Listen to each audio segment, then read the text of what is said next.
Hello, welcome everyone to this month's program on cultural identity and Filipino food, understanding the Filipino American experience through food, which is our program in honor of Asian American Pacific Islander Heritage Month.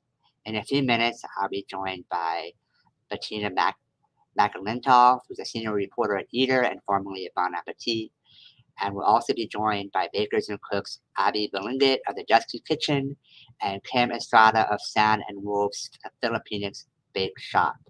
And we're going to discuss how food is used to understand and share their experiences as Filipinos in the US, and how food can be used as a way to honor the past and keep traditions alive.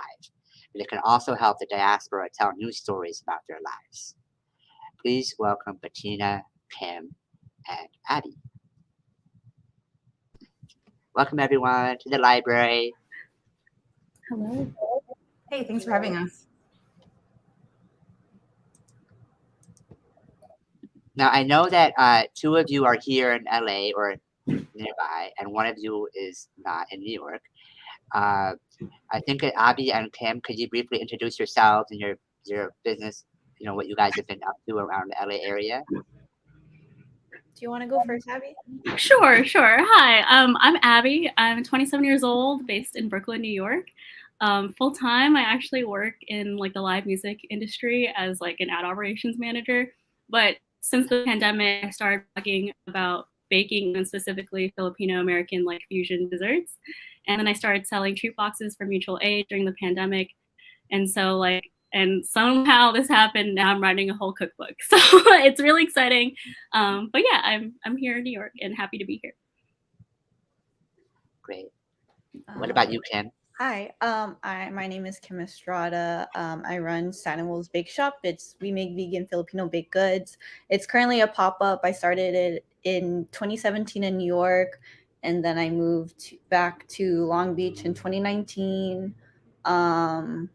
And then, yeah, we're just doing our thing here. That's great. I love your Instagram. It's always very enticing, Kim. Oh, thank you. And that's what I was so excited about. I hope to be able to encounter it in person at some point soon. Oh, yeah. And you live in LA, right? Yeah, I live in Highland Park, and this library is in Exposition Park. Well, not technically, but close enough. It's in South LA, about 2 miles west of USC. Okay, we're doing something pretty big with National History Museum coming up, so you'll be able to get to that. So we'll see what their timeline is. Is it at First Fridays? No, it's not. They're doing this whole bread thing in LA. They're documenting a bunch of bread bakers in LA. I love bread, so I hope to be able to make that. That sounds really exciting. Yeah. Bettina, how are you doing? Oh, I'm doing well. I'm excited to see you all on Zoom and stuff. Yeah, I really sort of appreciate Abby and Kim's work, so I think it's nice to be able to be in conversation. I'm not a baker at all, and I'm definitely more interested in sort of the savory side of Filipino cooking. So I think it's very interesting to see the way that both of you are putting sort of your takes on baked goods that feel familiar to me, but also are sort of really novel and sort of fun to see.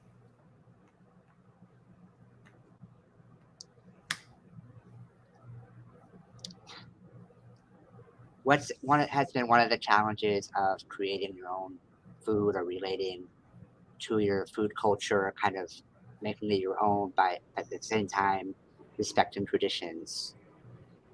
Can I go first? So I'm vegan and I make vegan Filipino baked goods, and a big thing in that is trying to stay true to the flavors that I grew up eating, and then try to stay true to the flavor itself and the pastry itself, and try to make it as close to it, if not better or the same. And a lot of things that I run into is people saying oh, Filipino food can't be vegan, but then it's really hard to make them believe that it can, because I'm 100% doing it. So it can be vegan, literally it can be vegan. But I think what I run into is having people think that it can't be vegan. But I think the way that we win them over is obviously them trying us out, and then we win them over. So yeah, that's my biggest hurdle when it comes to staying true, and that's very specific to me and my identity, because there aren't many vegan Filipinos in general. So yeah, I hope that answers the question. That's really great. Thank you Yeah. very much.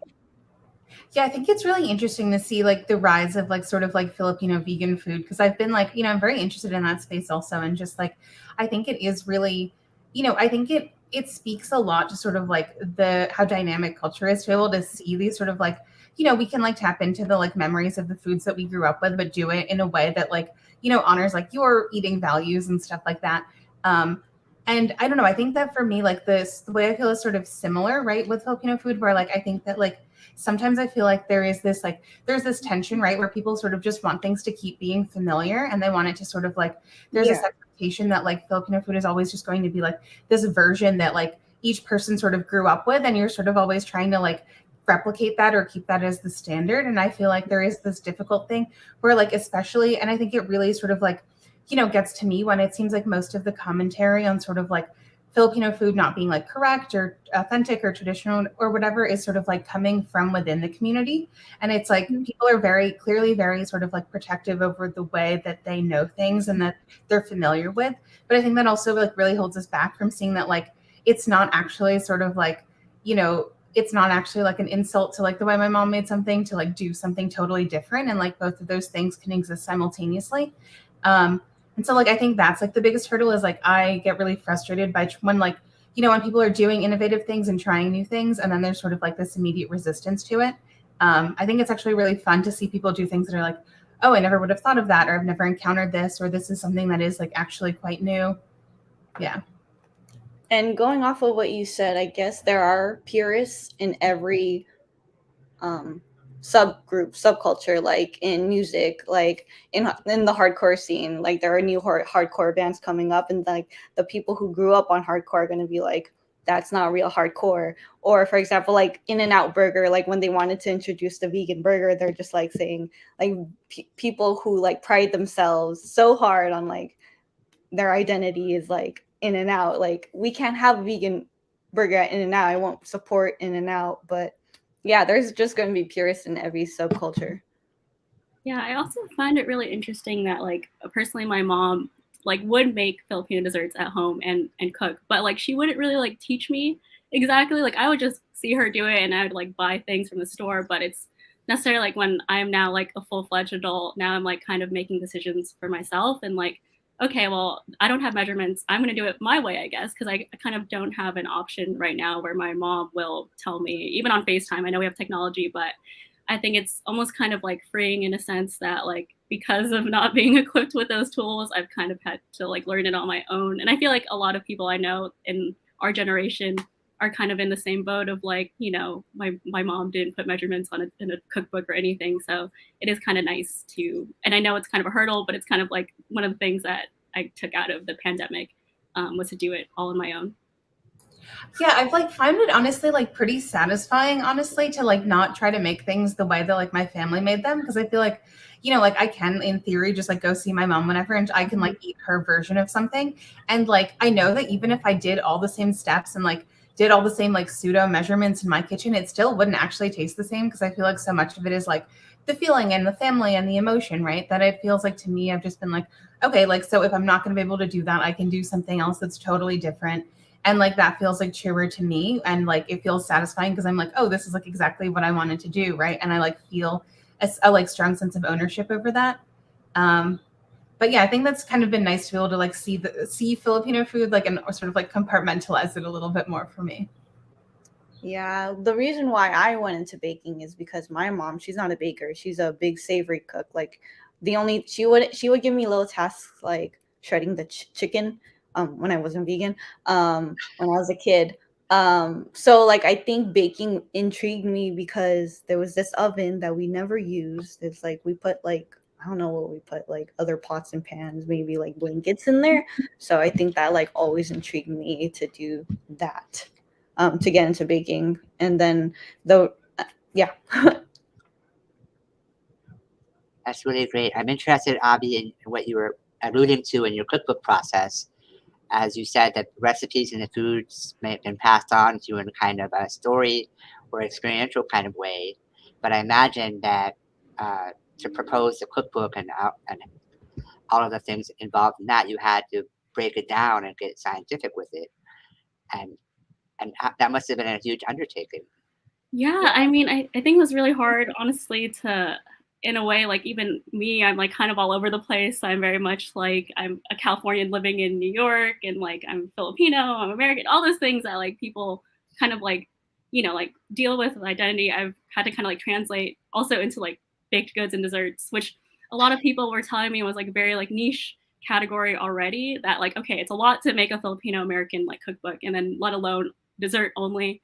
So I think I came up with like a lot of things that like, again, like not having like all these recipes for my family handed down. It was more of just like, I loved like my dad's leche flan, but like I'll add another flavor to it, or like vice versa with like an American like cake, like very normal, whatever birthday cake kind of a thing, and add like ube or like another Filipino ingredient. So I guess in the book, I tried my best to kind of like show like there's so much of like transfusion that can go, and like not just, well, obviously because of colonization, all these things we could also get into later, but like those elements, like, like as much as like the history is kind of like very muddled in a way, I'm trying to like create some clarity of like why these things I think go well together, and not necessarily like it's like the right way and the only way to do it, but just like my take on it, and not necessarily like the definite way to go about it. So I really hope it's like a fun introduction for people into like Filipino American baking, especially since I grew up kind of like on Duncan Hines like baking mix and like brownie mix, which I love, and that's why I think my like kind of my very American like roots are showing there. So hopefully people like it. We'll see what happens. Yeah, and like just like going back to what you said about like the book being kind of specific and niche, like I'm very glad to sort of see you be able to like, to do that project and actually like be able to like carve out the space for like this like niche that has not really been covered in cookbooks yet, at least in the United States. And I'm like, I think as we get more and more Filipino and Filipino American cookbooks, it's been exciting to see sort of like, that variety of culture. And I like that we're kind of going more specific as opposed to sort of like just seeing the same things all the time. And like, I think a really interesting thing just from watching your work is that like, I feel like for some reason, the big sort of like hole in my Filipino food knowledge has always sort of been desserts. Like I'm just not a sweet tooth person. So it's not necessarily been something I've like eaten a lot of. And I just think that like, it's been really interesting to like learn about different Filipino desserts because of you.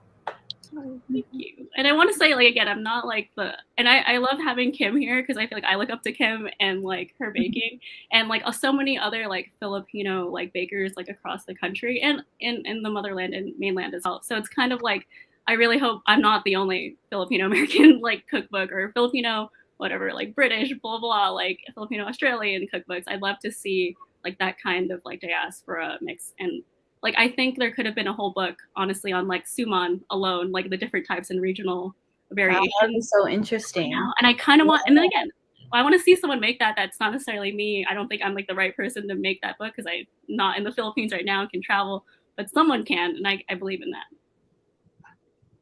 Maybe you can relate to this, but I feel like you and I are similar in that we're not just remixing Filipino flavors. I feel like you and I, you in particular, I feel like you are such a creative person. So I feel like to just be in this box that like, this is Filipino food, to not go outside of that box, it's just, it feels very limiting. So as for me, I feel like to limit myself and not do things that I didn't grow up eating or things that like that just incorporate flavors. Like I have to do that because I don't know what to do with this energy that is creativity. Like I need to do it through this art that I do. If you can relate to that. No, 100%. And that's kind of why like right now I am working full time, technically not in baking and like doing it all the time. So it is nice. Like my day-to-day job feels very much like I'm answering emails, making emails, and like the monotony of that just doesn't really allow much, except for like food and like except for baking. I feel like that's where I can shine and the outlet for me. And it's just like nice that I feel like the Instagram food community is just so strong in like allowing people to show that creativity is like a daily thing and not just like something that you just do on the weekend, and like everyone is constantly creating, which can be overwhelming sometimes, but I do like seeing it all the time. Yeah.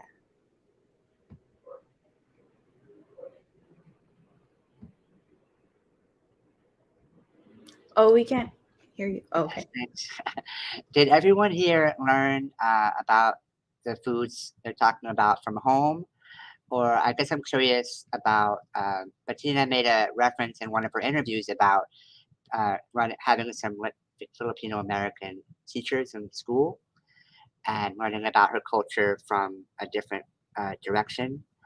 And I wonder if Abby or Kim had those experiences too, like kind of encountering their cultures in different unexpected directions. I guess if that makes sense, not just from the home environment. To be honest, I grew up in a predominantly Latino and Black community, and I was one of maybe 5 Asians, and I was probably one of 2 Asians, two of Filipinos in my school. The other Filipino was my sister. So it was like Filipinos were very like the longest time I didn't not that I didn't identify as Filipino. I just like kind of hid that, like, oh, I more identified with more of my Latino friends. There's a lot of parallels to Latino culture and Filipino culture. So it was easy for me to grow up with them.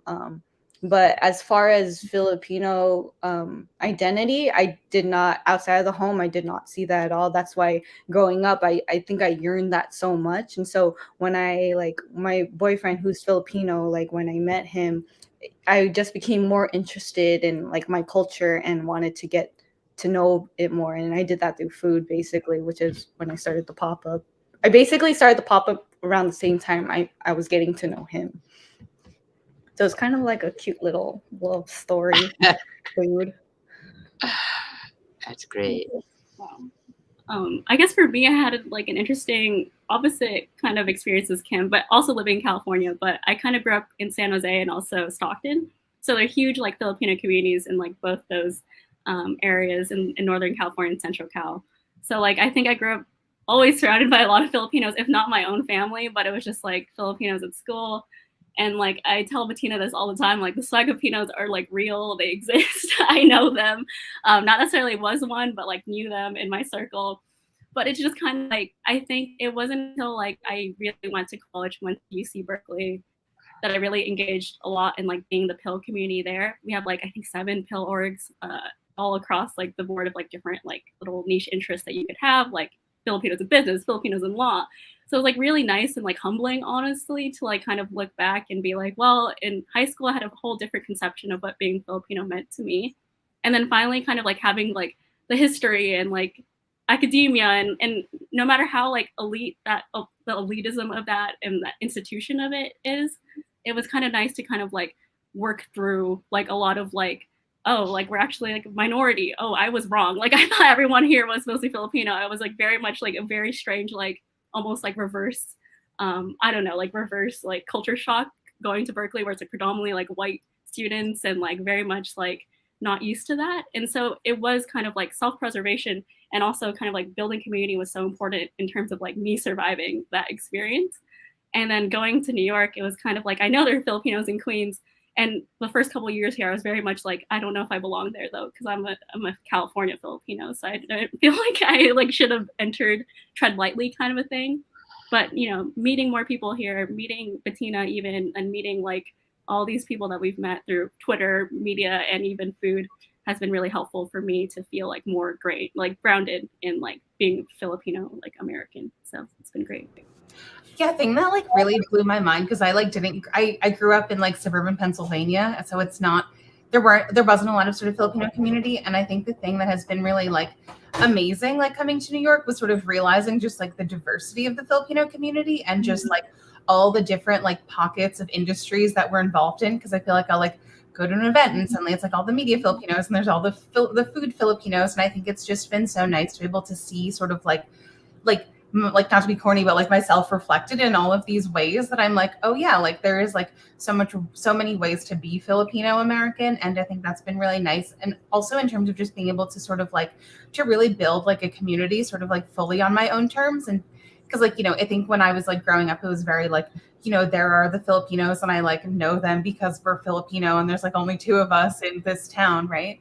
And now it's very much like the Filipinos that I see are like people who are like the connections that I've formed like by choice and like partially by proximity, but there's just like so much more sort of like, it's like much more of sort of like an active decision on my part and something I can like build on my own, which has been really sort of like affirming to me. Maybe you can comment on this because both of y'all have lived in California and New York. But when I lived in New York, there was as you were saying, a pocket of different Filipino groups. But I never met a single vegan Filipino in my life until I moved to New York. And I met one vegan Filipino, Jessica, and then she introduced me to a gang of Filipino vegans. And it was just like, this is crazy, but I don't know if I could find the same thing in California. Maybe New York is just so, the way New York runs, I feel like the communities there are just tighter. And I feel like there might be communities here in LA, but it's just so loose. Can you speak on that? Yeah, I feel like for me, like, yeah, like I think just in terms of like the Filipino vegan scene that I see, like, yeah, I feel like I'm not super familiar with like an in-person community. I feel like it is very much like I see it online through like your work and other people's work. But yeah, I think I definitely agree that it's something that doesn't seem like as much of a sort of like in-person community that I'm familiar with yet. And I do feel like I know like vegetarian Filipinos, but not necessarily like vegans. So I feel like it's like a whole nother ball field in terms of community that you're talking about that I don't know yet, but I'd love to know more. And I don't know. I also think that like I have been seeing sort of more like non-specifically vegan Filipino places sort of like add on vegan dishes or just like have like things that are like incidentally plant-based on their menu and stuff. And so I think that's been sort of like, I think seeing that shift has also been pretty like, validating to see people like be more open to like sort of including that on their menu alongside sort of like all the meat-based stuff. Kim, do you think like in LA, like I'm curious too, because like I feel like I haven't lived there specifically, and I'm just wondering if like a barrier to entry in terms of like building community, is it like cars? Is it traffic? Is it like, because I feel like in New York, like subways are great. I think it's just like, okay, like if you're in New York and you want to go hang out with someone, it's just like you can hit up that. I feel like, at least to me, you could just hit up that person, like you just go. But I feel like in LA, it's so many logistics involved. Like you live on the east side, someone else lives on the west side. It's just like, oh, should we meet in the middle? Oh, the 605 looks pretty heavy right now. So I feel like just LA, just like getting together is just like very hard. I can speak to that if I may interject. Yeah. I've heard these jokes. I mean, I guess they're sort of cliches from New York movies and TV shows about somebody will say, oh, they moved to Brooklyn and I never saw them again, if and that kind of stuff. And that happens here too, if my friend, I live on the far east side near Pasadena, and I had originally lived on the far west side, and there are literally people I haven't seen really much at all since I moved to the east side like years ago, and it can be really like, I think somebody really famous, I don't remember who, said that Los Angeles is like a land of 1,000 villages, and it's really true. I feel like New York is like smaller or more compact in some way, because I've been there a few times here and there, and it seems to be relatively easy to go from like the Lower East Side to Brooklyn and so on. But it's not really the case. We do have a metro system here. It does exist, and there are buses. I take them every day, but it just can take like 20 minutes to an hour to get somewhere, and it's really seems much more challenging, especially if you live in different disparate parts of the city, to get together. I think it occurred to me also that just as kind of a tangent back to what we were saying earlier about in some other cultures, there might be something like a church or religious connection, like maybe in different Asian cultures, please correct me if I'm wrong, but there might be more connection around veganism or vegetarianism with, in Buddhist or Sikh temples or that kind of thing. But if you're outside, especially if you're a modern person or a younger person who may not be religious, you may not have those touchstones that may formally have connected, like your grandparents or that kind of thing. So I can imagine that connecting outside of your to people you already know can be really challenging to your wider community. It's hard out here in LA, I'll tell you that much.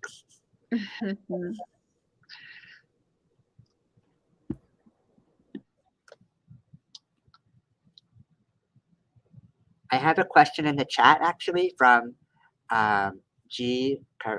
Carvajal, and it's, if I'm saying the name correctly, what do you feel are Filipinx flavors and cuisines or techniques that need to be highlighted more outside of ube or sisig? And I apologize if I didn't pronounce those correctly. I just kind of dived right in. So it looks like the question has been very helpfully pasted into the stream there. Thank you to our tech people in the back. Go ahead if you have an answer, if you'd like to respond. I'm happy to start. I would just personally, I think that, I love all the Filipino foods that are very popular, like pancit and lechon and lumpia. But yeah, I just want to see more dishes.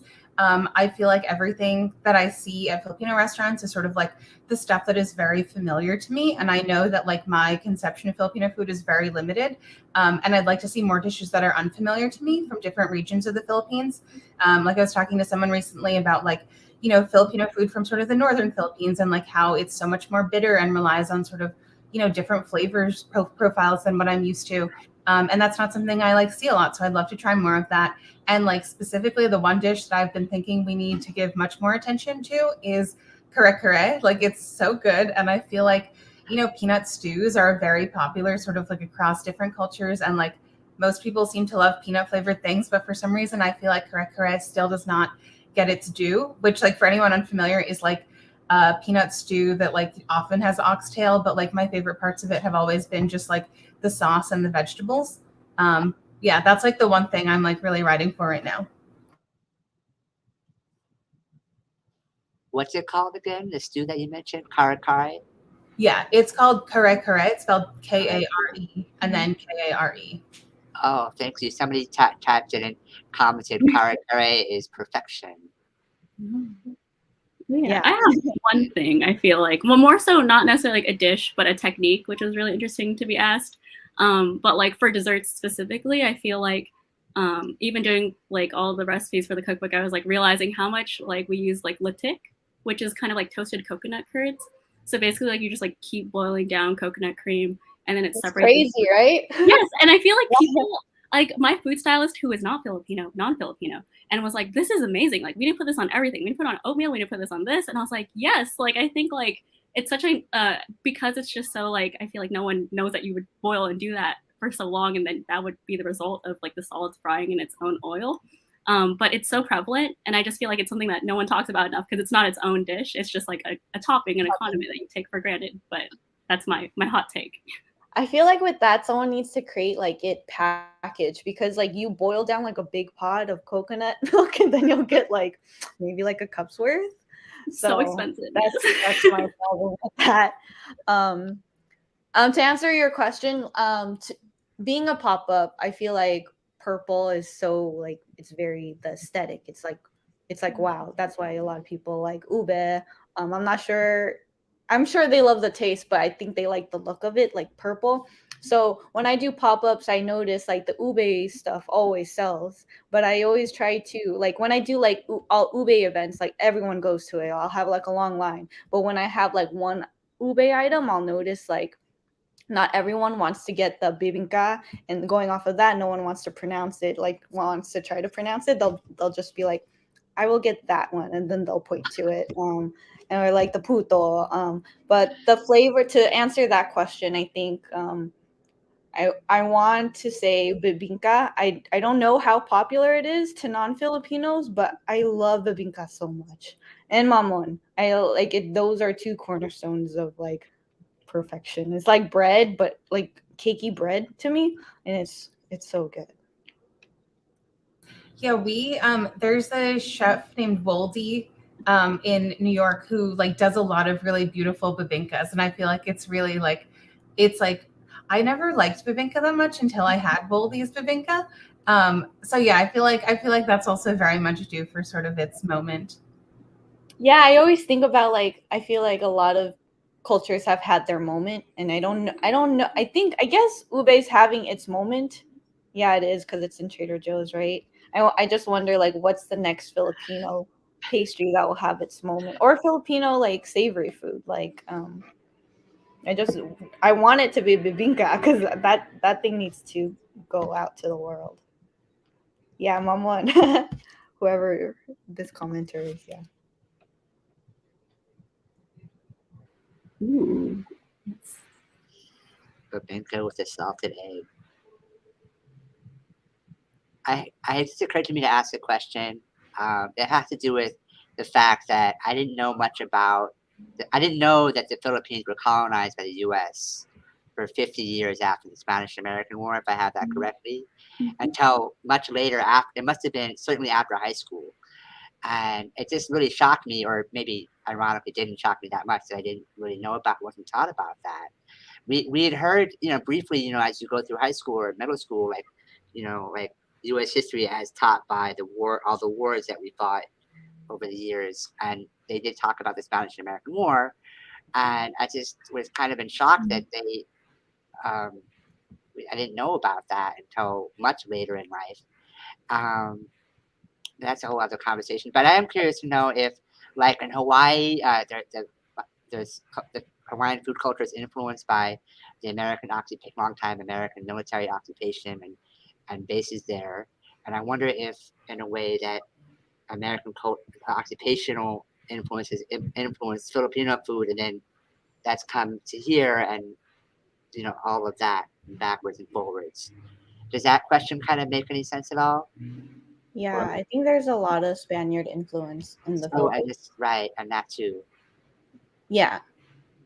Yeah, and even like a lot of canned goods, because obviously like, the Americans like in like the Philippines thought that the food in the Philippines was not good enough for them to like eat fresh, and so introduction of canned foods as like premium luxury items was like a really big deal.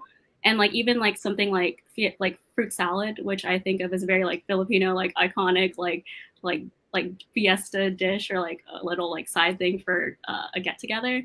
It's very much like, it looks just like ambrosia or whatever like people here in America have, but it doesn't have marshmallows, but it still has like fruit cocktail and it has like cream. But like it's very much like there's so many instances where there's just this one, but there's so many where I feel like American influence is so strong. Yeah, like another good one is sort of like pimento cheese in the Philippines. Like I feel like, in the United States, it's very like tied to the South, but also like Filipinos love pimento cheese, sort of like I think because of the same reason. But yeah, I think the thing that really blew my mind about like Filipino food, and also just like made me think about like colonialism and imperialism, was specifically canned food. And like I think it's like so interesting when you realize that like the countries that really love Spam, like Japan, Korea, the Philippines, are all places where there was like this history of war and sort of like, occupation. And yeah, I think that is definitely something that has like carried on, right? Because I feel like one of the things that I always grew up thinking was like Filipino food was Spam. And so to grow up and realize like, actually, this is like this American thing that was kind of like brought here, not really by our choice, but then we sort of like made it part of our culture it's kind of sad because, for all of the reasons that like war entails, and also just like this sort of insertion of this like mass produced industrial, questionably processed food product, like, that we see that as so like integral to sort of like what Filipino food is now, definitely makes me feel like a way. But I think it is a really good example of like, how food is like so good for sort of telling these stories of like history and sort of like how global influences have interacted.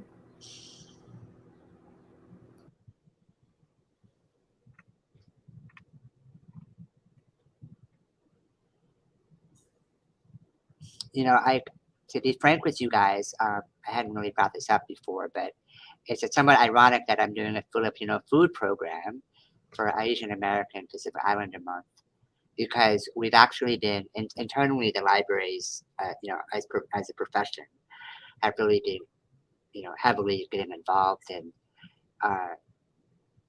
self-examination along, diversity and equity and inclusion lines, and it's very complex. But we've been given some guidance as far as how to do programming for Heritage Months, and one of the things that we've been reviewing and thinking about is the idea of not doing food programs for Heritage Months. And so here we are doing a food program for Heritage Month. And of course, I didn't read that paper until after I planned this, and everything like that. But I didn't really think much about it. I had been following Bettina on Twitter for some time, and I just thought my usual MO in building programs to say, hey, that person looks interesting. Maybe they can like to bring whatever they're doing over here. And it's very kind of Jackson Pollock, like just throwing paint against the wall to see what sticks, But I'm really glad that you guys are here, obviously, and I'm really enjoying the conversation. I guess I'd like to hear a little bit, just a reaction to, a phrase that you might have heard is love our people like you love our food, And I know that Bettina has spoken about this in interviews in the past. And this is how if you have any reaction to what I've been saying for the last few minutes. Yeah, I do feel like, I do feel like I agree a lot with what Bettina has said in the past as well. Like, I feel like a lot of times, like, people outside of, Filipinos, Asians, and everyone else just like kind of boils down your identity to just like adobo. And like, even like within our own like Filipino American diaspora, it is really hard to escape like stereotypes in terms of just like people really playing into just those things and like lumpia. And I love those things. And I think it's like great to acknowledge that like those things are delicious, but it's not just like all the components of what makes us like Filipinos, I think at the end of the day. And I think there's a fine line between like appreciation of your food and your culture, and then another line of just like, this is all that we have. And like, I think there's so much more outside of what like our food that makes us who we are. So that is like my take on it.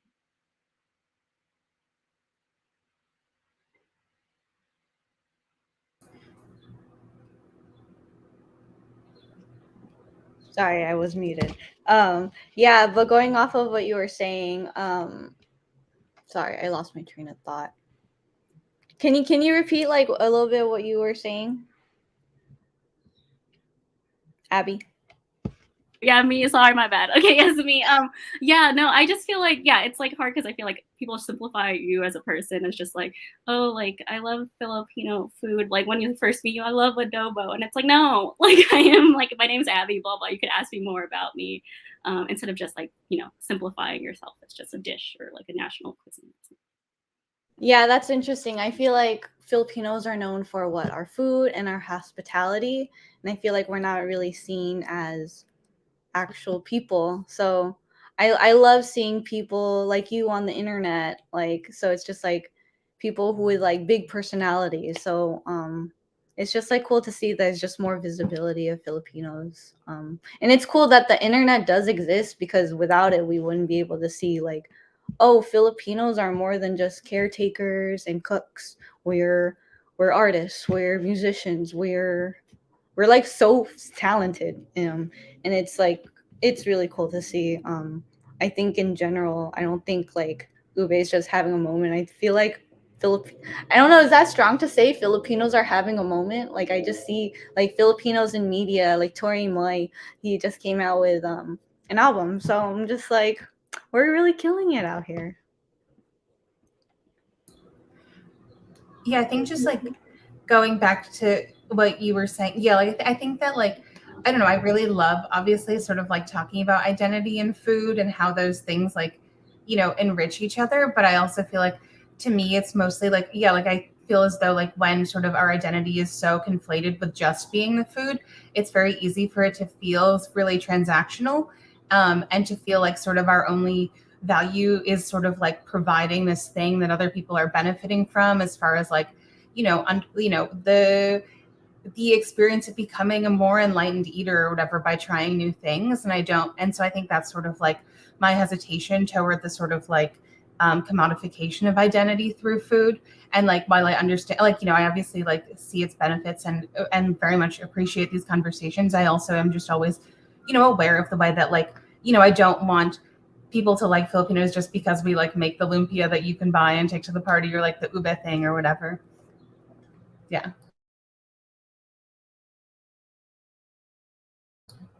Wait, you're muted.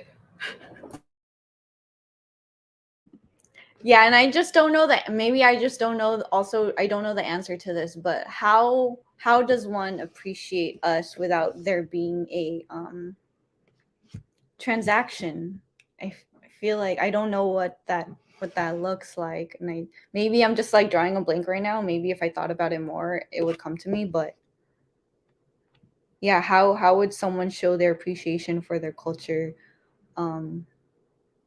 without some sort of transaction? Like, oh, you listen to our music, you eat our food.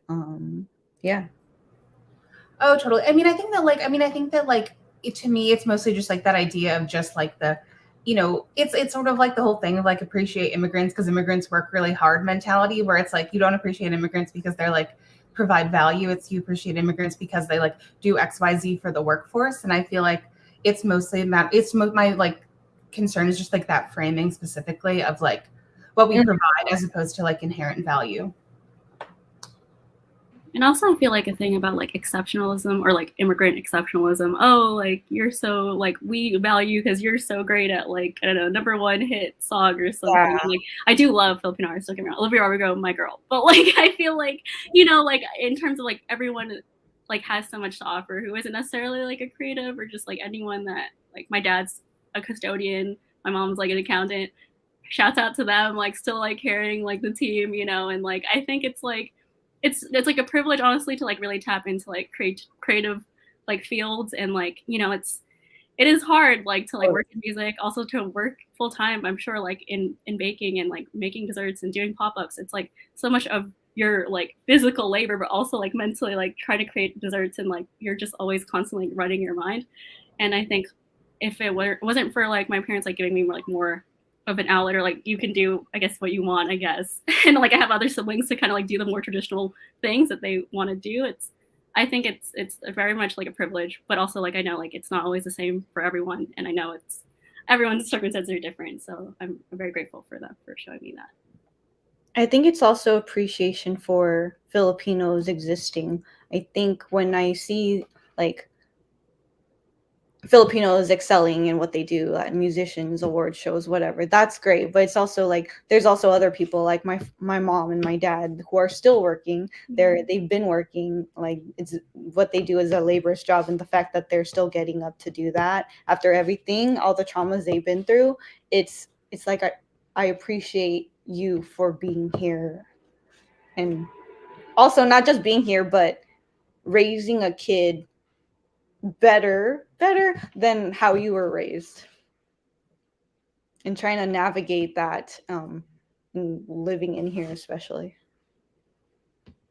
Yeah, the thing I'm like constantly struck by the older I get is just like my parents, like my mom was like younger than me when they moved to the United States, and I'm just like, wow, that takes so much courage to like literally choose to uproot your life. And like I think that like I can't imagine making a choice like that, like, and I'm like older than they were, so I think that's like a thing I definitely have much more appreciation for too, is just like the extreme bravery it takes to like decide to change your life that much.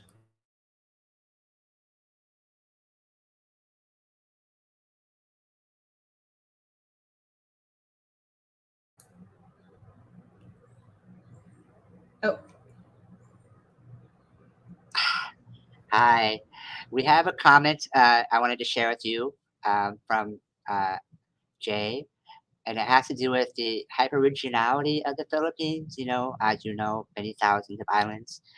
And would you tell us more about maybe the originality of different kinds of baking and cooking, and Visayas versus Luzon, for example. Could you, anyone want to respond to that? Different types of, the non-monolithic culture of the Philippines,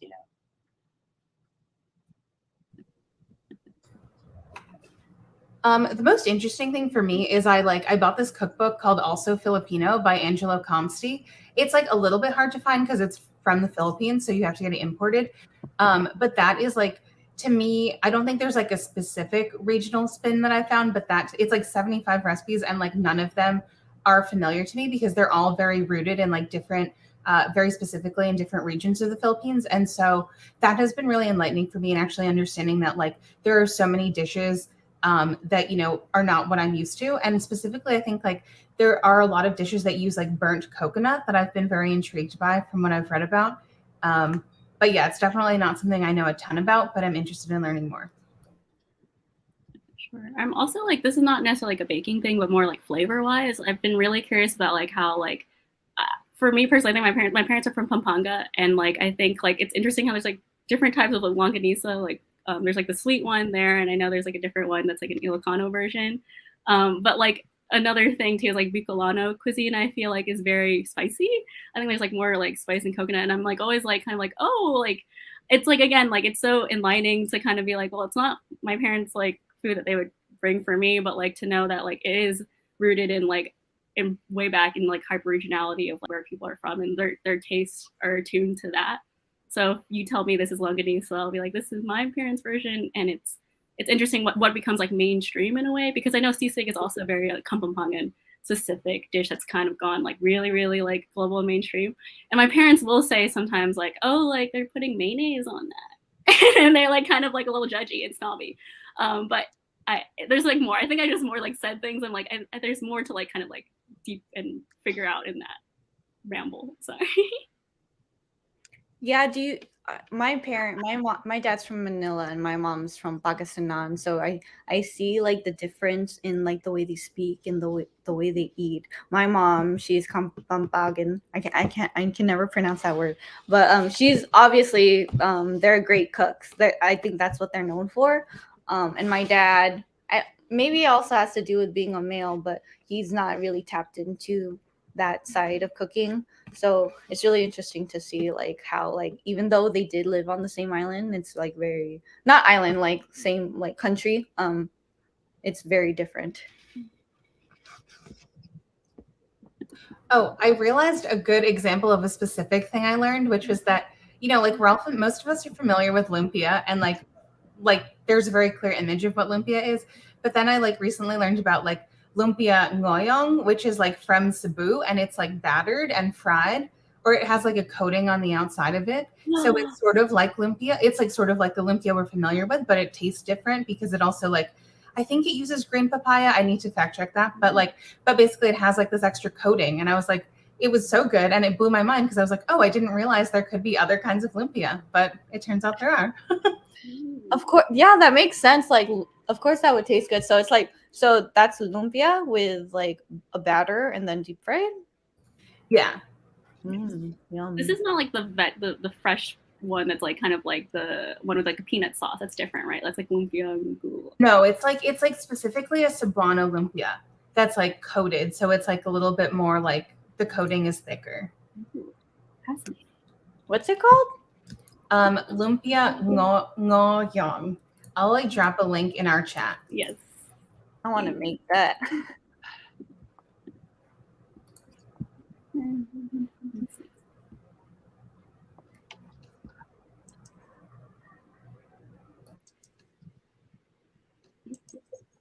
So we're in the last 10 or 15 minutes of our program, and I'd like to encourage those in the audience to ask us any questions in the chat, and we'll try to get to them in our last 15 minutes or so.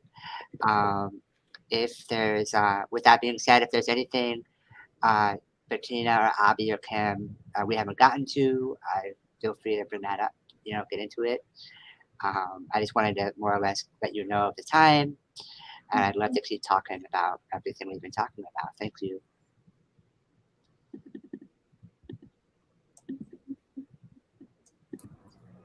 if you care to talk about what you have coming up, what your upcoming projects are. I know Abby has mentioned a cookbook, and Bettina has, I think, recently in the last 2 months, transitioned to a new role at Eater. And Kim is, oh, Kim, I'm sorry, I have to ask you this. What is the origin of your name of your shop, San and Wolves? It has nothing to do with the Philippines. It just has everything to do with me. It's very That's my great. identity. So it's. Do you know the movie Princess Mononoke?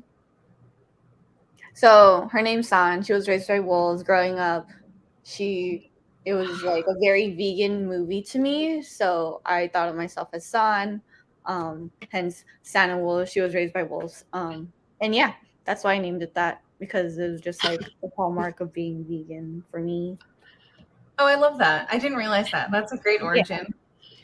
Yeah, but like it's like hard to like convince, like when you just see us at like a pop-up, you probably have no idea what we are. It's just like, what's animals? I mean, people probably know it now, but I feel like it was a hard sell to be like, because instead of calling, I don't know, like something obviously Filipino or obviously a bakery, it's hard to know what animals is, but I guess people know now. Yeah. We have some comments and questions in the chat. One of them is favorite Filipino dishes or what inspired you to cook. I will say my favorite Filipinos. Oh wait, that's not. Never mind. I thought it said okay. chef. The question is, what are some of your favorite Filipino dishes, or what dish inspires you to cook? Anybody can answer this. I honestly think the first thing I ever cooked, and that's embarrassing because it's very recently in a way, like maybe like 5 years ago when I moved to New York outside of like first year out of college, the only like Filipino dish I knew how to cook was like Filipino spaghetti. And that was just because I had like the Jufran hot sauce, and I was like, oh, I can cook, and I'm like, I made like slicing of hot dogs, and I know it's like, I know it is, I love this dish, and I think it's great. But it's just like funny that like, I don't know, I think now cooking a lot longer and like baking a lot longer, it's nice to be able to like, I can make cracker on my own, and like those things that take a long time, like the stews, I feel like were so intimidating to me at first, but now I've kind of like broken them down. I'm like, I can do it, and it makes me feel good. The thing that really inspired me to cook Filipino food was like initially just trying to figure out how to make Filipino food that didn't have meat in it, because everything, like I'm not vegetarian, but I don't really like to cook meat, though I use like fish sauce and stuff a lot. But so yeah, for me, it was really just trying to like figure out a way to like make these things that were familiar, but like in a way that I felt comfortable with. So like, figuring out how to make a kare, like a vegetarian kare, or like Beyond Meat lumpia is what really got me sort of like interested in cooking Filipino food. And like today, I still don't really cook Filipino food with meat. So it's still sort of a complete thing I don't understand how to do. But yeah, that's what got me into it. Mamacita, those things come in handy. The Mamacita packets live off that. And then the black peppers for the adobo, those big black peppers that you have to make sure to not eat because it's kind of intense. But someone else asked like how I got into cooking and baking. Basically, I was living in New York and I basically had to cook, and I had to show that to my boyfriend who was into vegan that like, hey, you could still have your food and it could be vegan and it's Filipino still. And so that's what inspired me. But aside from that, my favorite chefs are Steak Vegan. You can find her online, steakvegan.com. She inspired me because she was the first vegan Filipino chef that I knew of. And then of course Nicole Ponseca of Jeepney, and Chef Reina, who's in the Bay. Check her restaurant out.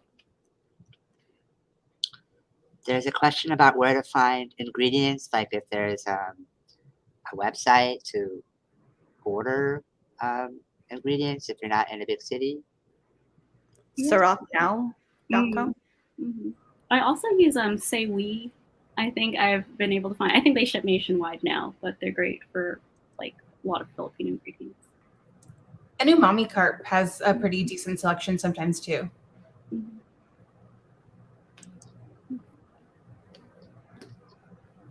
Could you tell me again the first one? that you said? I didn't quite catch that one. There's three, Oh, I so think you it's guys rock mentioned. now. Okay. Yes. I see. Thank you. Ooh.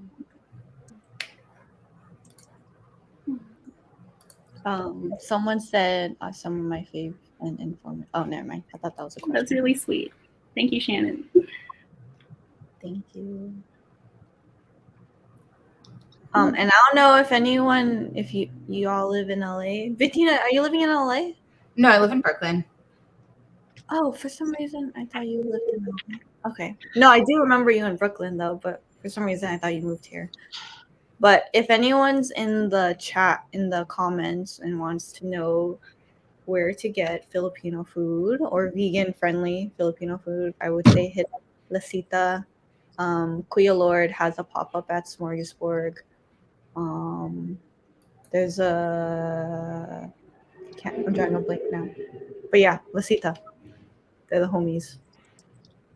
Lucida, the bar downtown? They're in Chinatown, not necessarily downtown. They're in the Far East Plaza. Oh, I see. Yeah.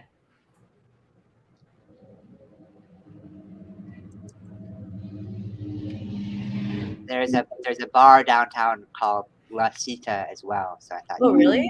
Yes. Well, they're a wine bar. They have like natural wines there. Oh, okay. That sounds really Yeah. good. We did put the cookbooks you mentioned, Bettina, also Filipino, in the chat. We actually happen to have that in our collection. Oh, nice. That's a good one. Yeah. Oh, and there's another one that I would recommend, especially for people who want to like learn more about regionality, which is Milky Your Pigs and Violet Gold by Brian Coe. I'll drop the name in the chat. But that's another one where I think he like traveled to all these different places in the Philippines and then like did research and made recipes from everywhere. That is an amazing title. Yeah. Let's see if we have that one. I also really love Filipinx, and that was Angela Demayuga. Oh, it's so beautiful. It's beautiful. It's so beautiful. Is your book kind of going to be colorful like that? I hope so. I think so. I know it's so funny because like all the books I mentioned were all like inspiration, like mood boards for the book, and also like I pulled like dessert specific books that are not necessarily Filipino, but just like all dessert. So I'm excited for y'all to see it. And hopefully February 2023, we'll see. Oh my god! I'm like, ooh. Oh wait, and I'm just gonna plug it because they have a good selection of Filipino cookbooks. But Now Serving, the cookbook bookstore in Los Angeles. Oh yeah, is like a great space, and they always have a really good selection of books. And they're like often importing books about Filipino food from the Philippines. So it's called Now Serving. Yeah. Is that a bookstore? Yeah, I can drop. Oh yeah, it's in the Far East Plaza, the same plaza as La Cita too. Oh, La Cita, and then Now Serving. And if we have anyone in the Bay, shouts out to the Bay. There's like Omnivore Books, which is an independent bookseller in San Francisco, and I've seen them stock like amazingly niche and very like hard and rare to find like Filipino cookbooks that are like. There was one that I had. It was like a Filipino lovers cookbook, and it was like basically one of those things that are like like people crowdsource and like hand make and like just like with their friends, and then it was like I don't know how someone like let go of that one, but I have it in my collection now, which I was really excited about. But yes, I really recommend them. Also, to add, there's a bookstore right across the street from me. It's called Bel Canto, Filipino owned. They have a section full of Filipino writer books. we also have in the library. We have I just linked to it in the chat. A recommendation form for us to add to the collection. Some of the cookbooks that have been mentioned we have, and some of them we don't have, but we are always open to suggestions from the patrons to the community for what to purchase to have in our collections. And I've linked to that in the chat, and we really did a lot of really good recommendations from the community, and we try to fulfill as many of them as we can. We also have some resources for research at the library that I'll link in the chat as well. We have an entire floor in the central library called Art, Music, and Recreation, and we also have I just recently found this out. Our cookbooks are actually in the science floor. So we actually have a whole floor for that. Oh, cool. That makes sense. Yeah. Very cool science. And I'm just going to link one more thing because we have so many things at the library. I could do this all day. But this is a historical menu collection in our digital collection, which is called Tessa, after one of our early librarians, city librarians. And it's actually an OCR scanned historical menu collection from restaurants in Los Angeles. Oh, that's amazing. Pretty Cool. Thanks for fantastic. linking that. Yeah, So Tessa as a collection as a whole is amazing, and then Wow. there's all these little great treasures in that, and so that's another way of connecting to the library. I love the library system. I feel like I'm always like learning about new resources, and it's so cool. That's what I hope to do with bringing you all to our program today, is bringing you personally to our library space virtually, hopefully physically one day. All of your friends and followers who've come to the program today, thank you very much. And I've also wanted to share with our patrons and our fans, all of you all and what you all doing, and so because we can learn so much from each other in these challenging times that we are living in. I'm gonna, unless there are any further comments or questions, I'm gonna end the program at this time. The link for the video today will be available on the library's YouTube page for a few days at least, if you want to watch it later or go back and look through the chat. We've listed everyone's social medias. They all do Sound and Wolves, like Abby, Bettina do really great Instagramming and Twittering and very amusing. And that's how I found them all. And I hope you support them in their future endeavors. And hope to see you at the library sometime soon. Have a great day, everyone. Thanks for having us. Thank thank you. you. Bye. See ya. Thank you. Salamat. Bye.